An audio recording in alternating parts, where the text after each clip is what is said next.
और सारी संगत को भी मेरा सादर प्रणाम। ये मेरा सौभाग्य है कि आज मैं आपके साथ सत्संग कर रहा हूँ, क्योंकि गुरु जी कहते हैं जो सत्संग करे उसका भी कल्याण, जो सुने उसका भी कल्याण। सबसे पहले तो सारी संगत को लोहड़ी की बहुत बहुत बधाई हो। मैं मारुति विहार वालों का भी बहुत शुक्राना करना चाहूँगा, जिन्होंने ये सत्संग आज रखा है और हमें अवसर दिया है कि हम इस अवसर पे अपने गुरु जी की ब्लेसिंग्स ले सकें। क्योंकि गुरु जी हमेशा कहते थे कि फंक्शंस हमेशा गुरु जी के साथ मनाने चाहिए। उस दिन गुरु जी बहुत स्पेशल ब्लेसिंग्स देते हैं।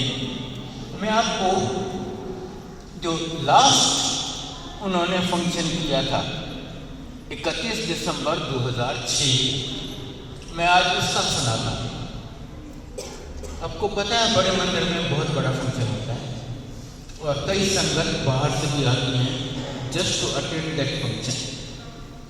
पटियाला से तिमाना आंटी, गुरु जी की बहुत प्यारी और पुरानी भगत हैं, वो भी आई थी वो सत्संग अटेंड कर, जस्ट टू अटेंड दैट सत्संग। वो 31 दिसंबर से 3-4 दिन पहले ही यहाँ आ गई थी गुरुगांव में, और गुरु जी ने हमें सौभाग्य दिया था उसे होस्ट करने का। वो 3-4 दिन हमारे यहाँ रही थी एज अवर गेस्ट। पटियाला से गुरुगांव तक तो वो अपनी गाड़ी में आई थी। 31 दिसंबर को कहती है, अंकल मुझे तो यहाँ के रास्ते नहीं मालूम, मेरी गाड़ी आप चला के चलो। मैंने कहा ठीक है। मैं उसकी गाड़ी में उसको और अपनी आंटी को लेके बड़े मंदिर गया, और मेरा छोटा बेटा कुमारा था, वो हमारे साथ रहता था, वो हमारी गाड़ी लेके अलग से आया। फंक्शन ख़त्म हुआ, मैं भी रात का 1:30 बजा होगा।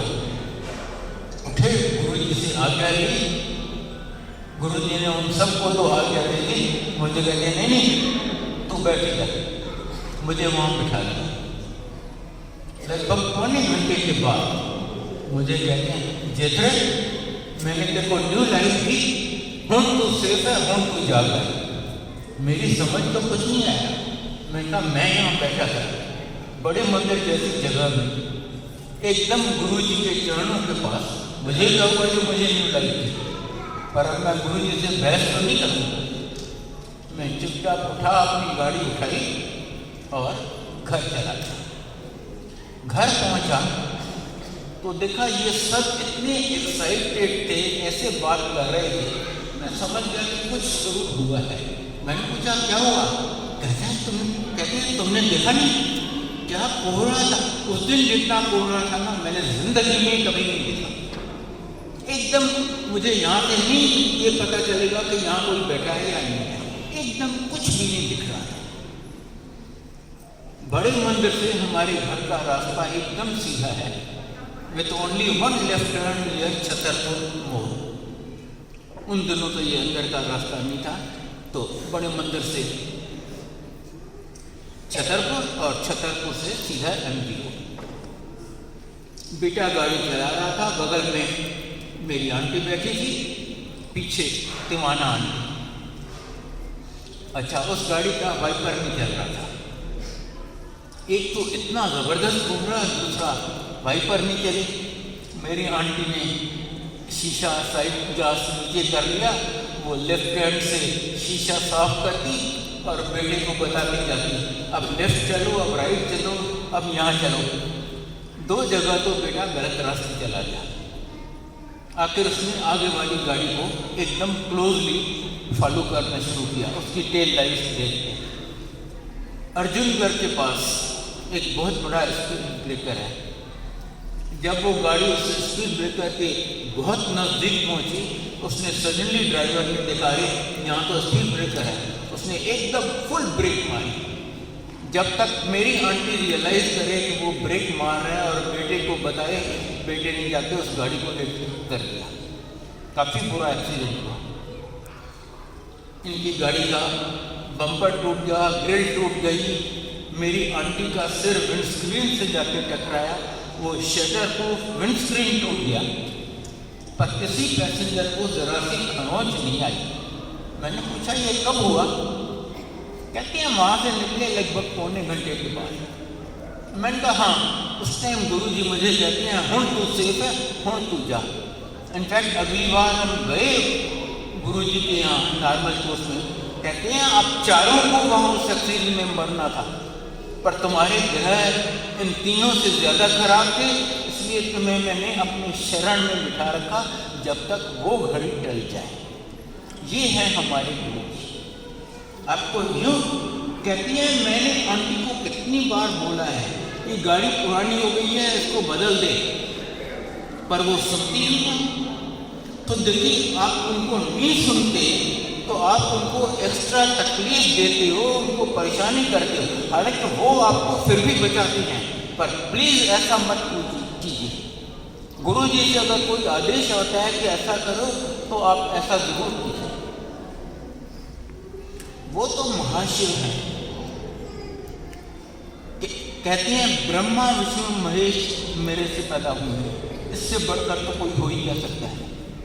कहते हैं मैं अपनी मर्जी से आता हूँ, अपनी मर्जी से जाता हूँ, और मैं आता हूँ सिर्फ जो मेरे पता नहीं कितने जन्मों से भगत रह चुके हैं उनका कल्याण करके, उनको इकट्ठा करके उनका कल्याण करने के लिए। यहाँ पर कोई नया पुराना नहीं है।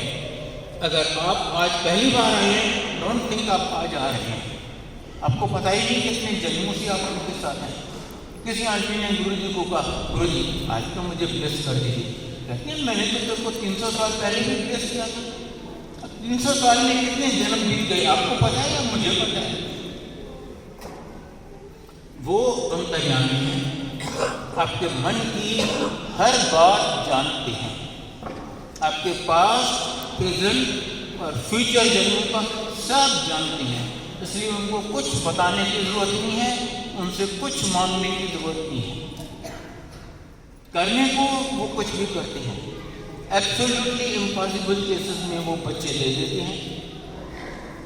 बड़ी से बड़ी बीमारी वो कुछ नहीं है, तेरे को वहम ना कर, ठीक हो गए।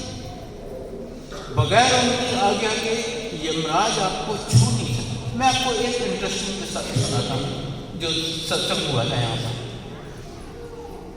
एक दिन गुरुजी बैठे थे वहाँ पर, एक अंकल आंटी थे, उनको घुटनों की प्रॉब्लम थी, वो नीचे नहीं बैठ सकते थे, और वहाँ एम्पायर स्टेट में कोई सोफा या कुर्सी नहीं हुआ कर सकता था। ये दोनों अंकल आंटी ऊपर बैठे थे, वहाँ पर सीढ़ियों में थोड़ी सी जगह थी जहाँ कुछ लोग बैठ सकते थे, 2-4 छह अंकल आंटी दोनों वहाँ बैठे थे। सीढ़ियों के ऊपर एक बहुत भारी कंक्रीट का गमला रखा हुआ था। शब्द चल रहे थे जैसे अभी यहाँ थोड़ी देर पहले चल रहे थे। वो कंक्रीट का गमला गिरा अंकल के ऊपर, अंकल को काफी चोट आई। गुरुजी अपनी सिंहासन पे बैठे रहे, उन्होंने अपने भगत के लिए उस दिन कुछ नहीं किया। संगत है ना, गुरुजी तो कभी ऐसा नहीं करते, वो तो हर संगत को हथेली पे उठा के रखती हैं, पर उस दिन उन्होंने अपनी भगत के लिए कुछ भी नहीं किया। आखिर संगत से किसी ने एम्बुलेंस बुलाई और उसको हॉस्पिटल भेज दिया। वहाँ पर उनका नहीं, कोई घबराने वाली बात नहीं है, सुपरफिशियल इंजरी है। फर्स्ट एड के बाद उसको डिस्चार्ज कर दिया। अगले दिन वो अंकल और आंटी फिर एम्पायर स्टेट आए। गुरुजी उस आंटी को बुलाते हैं, आंटी इधर तुम खड़ी होकर इनको बताओ कल तुमने क्या देखा था। वो आंटी खड़ी होकर सुनाती है जैसे अभी मैं आपको सुना रहा हूँ। कहती है कल वहाँ जब सत्संग चल रहा था, मैं वहाँ ऊपर बैठी हुई थी अपने अंकल के साथ। वहाँ पर यमराज आए, वो मेरे अंकल को ले जाने लगा। मैंने आपको बताया गुरुजी अपने सिंहासन से हिले तक नहीं। कहती है गुरुजी के शरीर से एक और गुरुजी निकले, वो चल के यहाँ आए और यमराज को कहते हैं देख ये मेरा भगत है, तो इसे हाथ नहीं लगेगा। यमराज कहता है गुरुजी आपको पता है इसका टाइम खत्म हो गया, आज मुझे इसे ले जाने दीजिए। नहीं, आज मैं तुम्हें किसी हालत में ऐसे नहीं ले जाने दूंगा। और यमराज खाली हाथ वापस चला गया। गुस्से में उसने ऊपर जो गमला रखा हुआ था उसको हाथ मारा और गमला आके मेरे अंकल के ऊपर गिरा। ये है हमारे गुरु जी, आपको यूं हथेली पे रखते हैं।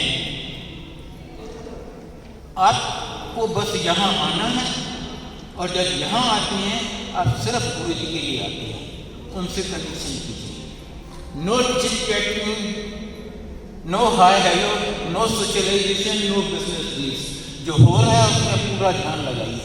शब्द चल रहे हैं तो शब्द सुनिए, समझ आए या ना आए सुनिए। किसी आंटी ने गुरु जी को कहा, गुरु जी हमें तो पंजाबी आती नहीं, ये शब्द हमारी समझ में तो आते नहीं है।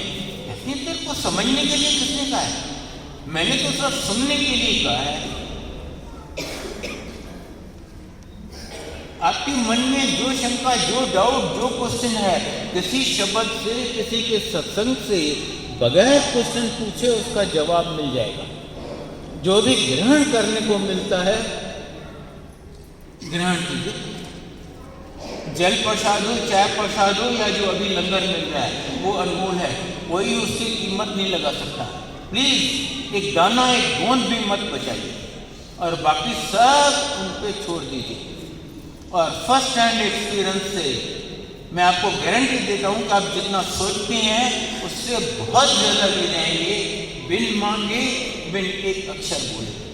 और ख़ास करके फंक्शंस गुरु जी कहते थे हमेशा गुरु जी के साथ मनाने चाहिए, तो प्लीज़ वो काम भी कीजिए। मैं गुरु जी की each and every one of you. जय गुरु। और कौन करेगा सत्संग?